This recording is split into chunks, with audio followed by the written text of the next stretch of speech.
Oke, Assalamualaikum warahmatullahi wabarakatuh. Selamat pagi untuk semuanya. Kami dari kelompok 4. Di sini kami akan mempresentasikan materi kami mengenai anggaran penjualan. Di sini ada anggota kami yaitu Sabina Aulia Putri dengan NIM akhir 167, lalu ada Salma Ulaya dengan NIM akhir 170, dan saya sendiri Dev Fabiola dengan NIM akhir 191.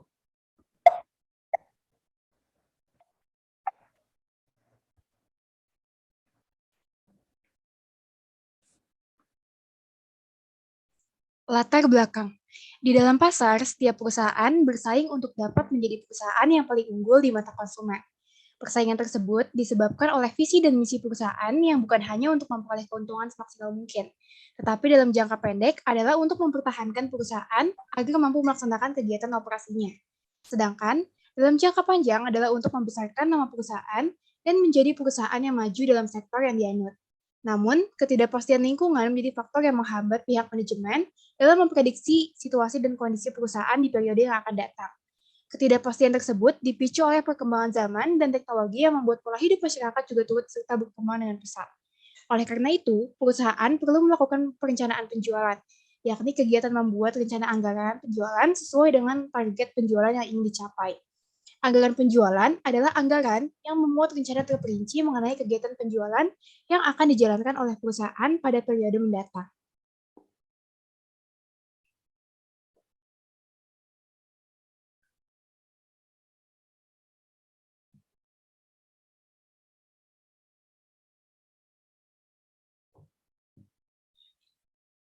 Anggaran penjualan adalah anggaran yang merencanakan secara terperinci mengenai penjualan perusahaan pada periode yang akan datang.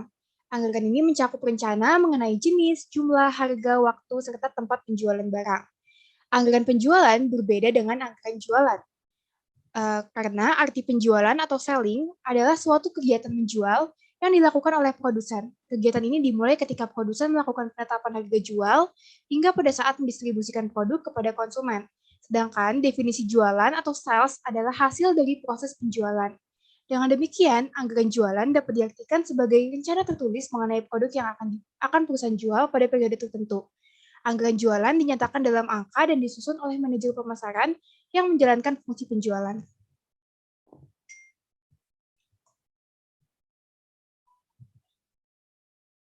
Anggaran penjualan mencakup biaya-biaya yang diperlukan untuk penjual, yakni komisi penjualan, gaji staf penjualan, periklanan, dan promosi penjualan.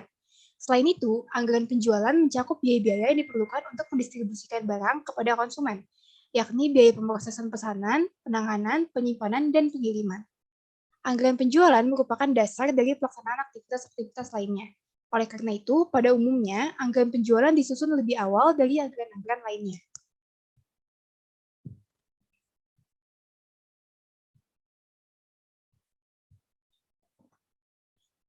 Tujuan dan fungsi anggaran penjualan. Tujuan utama adalah mengurangi resiko ketidakpastian di masa depan karena kondisi lingkungan yang selalu berubah. Melibatkan keputusan dari pihak manajemen dalam proses perencanaan penjualan, memberikan informasi dalam hal profit planning control, mempermudah dalam pengendalian penjualan. Sedangkan fungsi umumnya yang pertama adalah sebagai pedoman atau landasan kerja. Yang kedua, sebagai alat untuk mengkoordinasikan kerja. Yang ketiga, sebagai alat untuk mengawasi jalannya pekerjaan. Sedangkan fungsi khusus anggaran penjualan adalah sebagai dasar atau landasan dalam menyusun anggaran-anggaran perusahaan yang lain.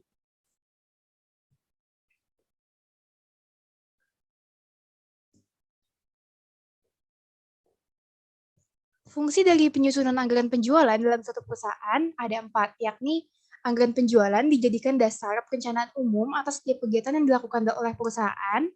Anggaran penjualan dijadikan alat untuk melakukan koordinasi dari setiap kegiatan yang dilakukan oleh divisi pemasaran. Anggaran penjualan dijadikan alat untuk melakukan pengorganisasian, dan anggaran penjualan dijadikan alat untuk mengawasi jalannya pekerjaan.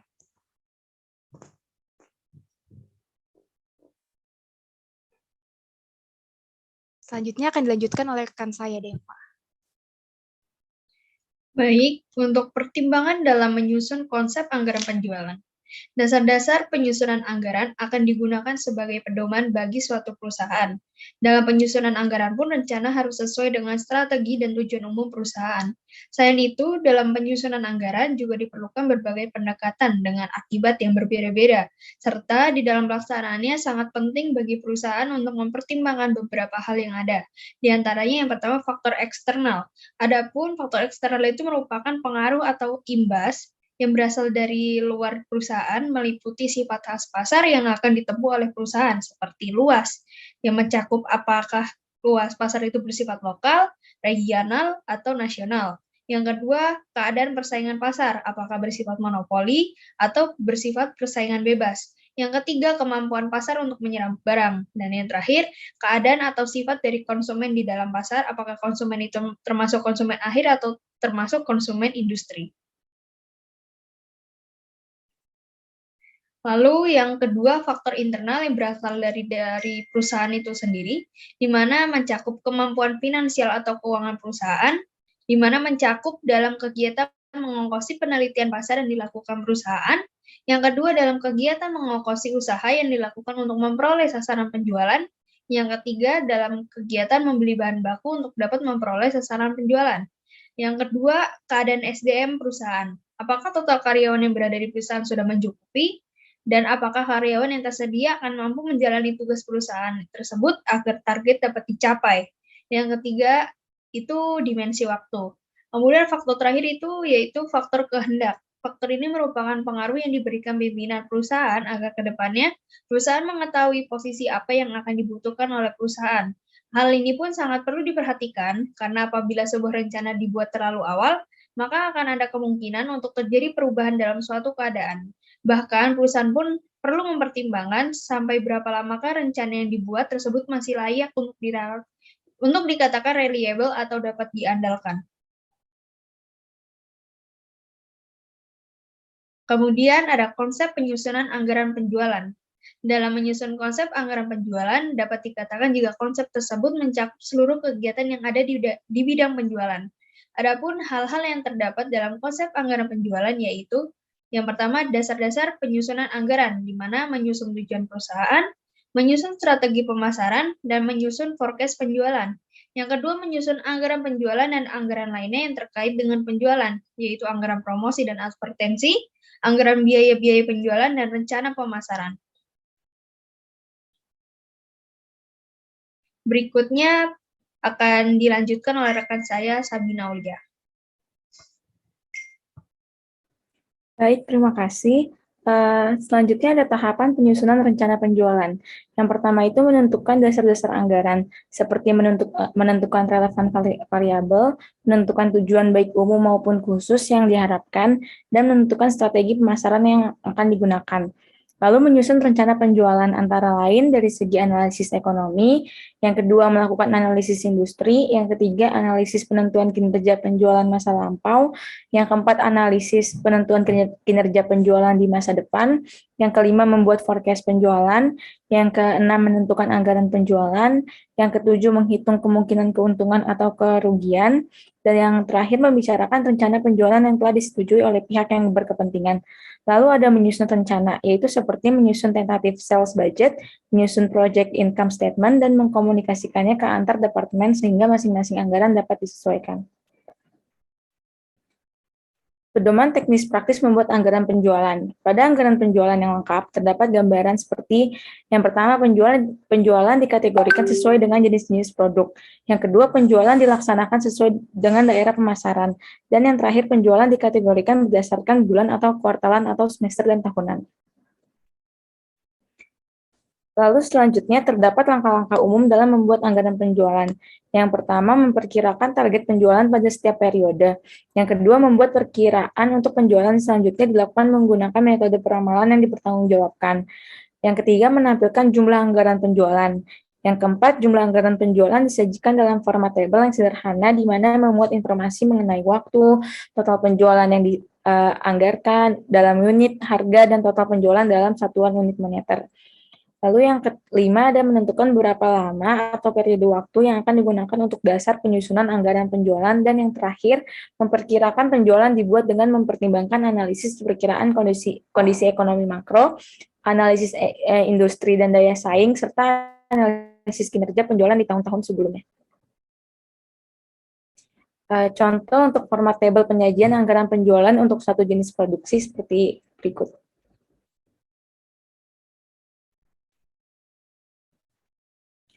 Contoh format tabel penyajian anggaran penjualan untuk dua jenis produk sebagai berikut.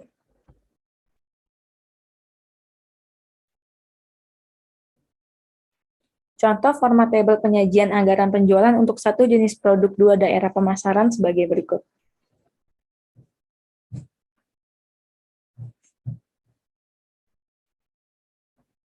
Studi kasus. Suatu perusahaan memproduksi dan menjual dua jenis produk, yaitu produk teh dan kopi. Penjualan produk A dan B di tahun 2018 sampai 2022 sebagai berikut. Yang pertama, di tahun 2018, teh menjual sebanyak 5.000 unit dan kopi menjual sebanyak 3.000 unit. Di tahun 2019, teh menjual 5.200 unit dan kopi menjual 3.100 unit. Di tahun 2020, teh menjual 5.500 unit, kopi 3.300 unit. Di tahun 2021, teh menjual 5.800, kopi menjual 3.450 unit. Di tahun 2022, teh menjual 6.000 unit dan kopi menjual 3.500 unit. Dengan mempertimbangkan proyeksi kapasitas dan lain hal, maka anggaran penjualan tahun 2023 ditentukan. Yang pertama, produk teh sebesar 70% dari proyeksi dan produk kopi sebesar 65% dari proyeksi. Selanjutnya dilanjutkan oleh rekan saya, Salma. Produk teh dan kopi tersebut dijual ke dua daerah dengan proporsi sebagai berikut. Produk teh ke daerah Jabodetabek sebesar 30% dan ke daerah Bali sebesar 70%, dan produk kopi ke daerah Jabodetabek sebesar 55% dan ke daerah Bali sebesar 45%. Harga per unit ditetapkan untuk produk teh di daerah Jabodetabek seharga Rp4.000, untuk daerah Bali seharga Rp4.250. Sedangkan harga untuk produk kopi ditetapkan untuk daerah Jabodetabek Rp5.250 dan untuk daerah Bali seharga Rp5.350. Sedangkan rincian harga per triwulan penjualan teh adalah 25%, di triwulan pertama, kopi 20%, pada triwulan kedua, penjualan teh 25% dan penjualan kopi 30%, pada triwulan ketiga, penjualan teh 15% dan penjualan kopi 10%, dan pada triwulan keempat, penjualan teh 35% dan penjualan kopi 40%.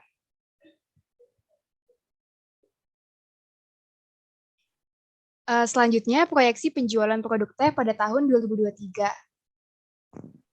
Tahunnya sesuai dengan tahun, Y-nya itu penjualan per tahun, X-nya adalah koefisien yang dimulai dari 0 pada tengah-tengah dan min 1 ke atas, 1 ke bawah. XY adalah jumlah perkalian antara X dan Y, X kuadrat adalah X dikali X. Dari situ dapat kita ketahui A itu rumusnya delta Y per N. A-nya delta Y-nya kita ketahui 27.500 dibagi 5 sama dengan 5.500. B-nya adalah sigma XY dibagi sigma X kuadrat.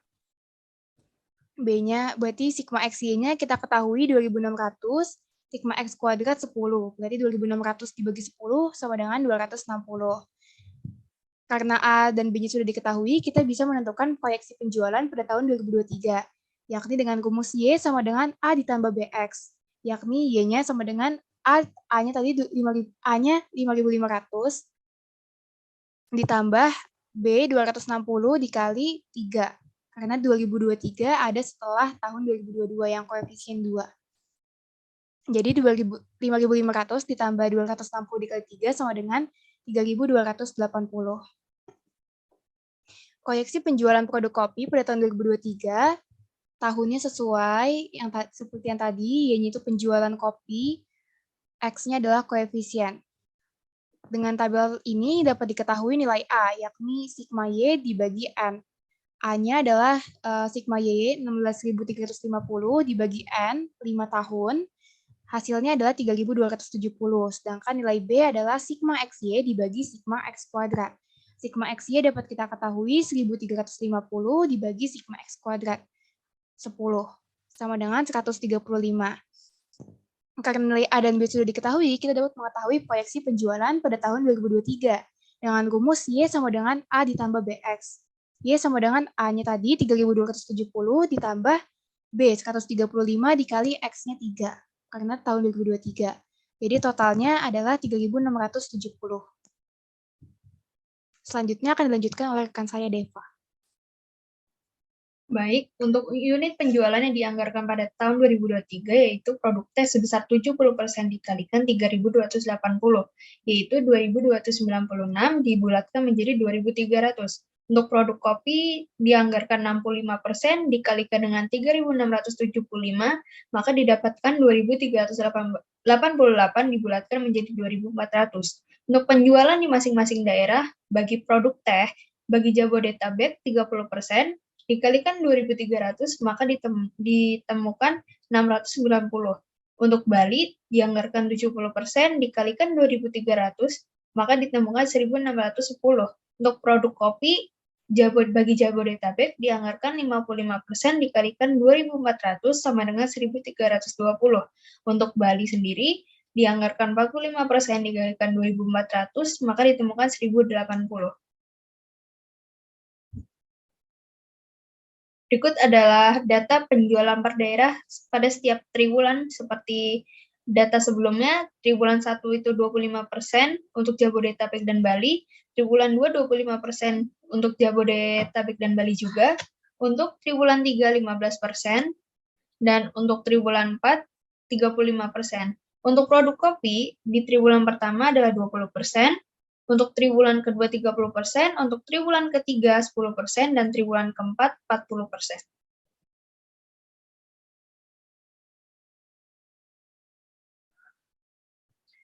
Nah, yang terakhir adalah anggaran penjualan teh dan kopi tahun 2023, di mana total dari di atas, total dari keseluruhannya itu adalah Rp27.548.600.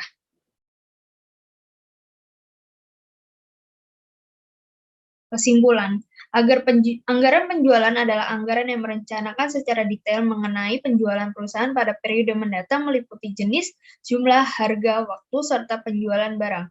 Secara umum, anggaran perusahaan memiliki 3 fungsi pokok, yaitu pedoman atau landasan pekerjaan, alat untuk mengkoordinasi pekerjaan, dan alat untuk mengawasi jalannya pekerjaan. Dalam penyusunan konsep anggaran penjualan, ada 3 faktor yang perlu diperhatikan, yaitu faktor internal, eksternal, dan kehendak perusahaan. Penyusunan anggaran perusahaan diawali dengan penyusunan tujuan perusahaan, strategi perusahaan dalam memasarkan produk, dan peramalan atau forecast terhadap penjualan. Pada anggaran penjualan yang lengkap, terdapat gambaran seperti penjualan yang dikategorikan sesuai dengan jenis-jenis produk, penjualan yang dilaksanakan sesuai dengan daerah pemasaran, penjualan yang dikategorikan berdasarkan bulan, kuartalan, semester, atau tahunan. Anggaran penjualan merupakan faktor yang sangat penting karena digunakan sebagai acuan dan landasan dalam pelaksanaan aktivitas perusahaan lainnya. Oleh karena itu, penyusunan anggaran perusahaan dilakukan lebih awal sebelum perusahaan menyusun anggaran-anggaran lainnya. Sekian presentasi dari kelompok kami, kurang lebihnya mohon maaf. Wassalamualaikum warahmatullahi wabarakatuh.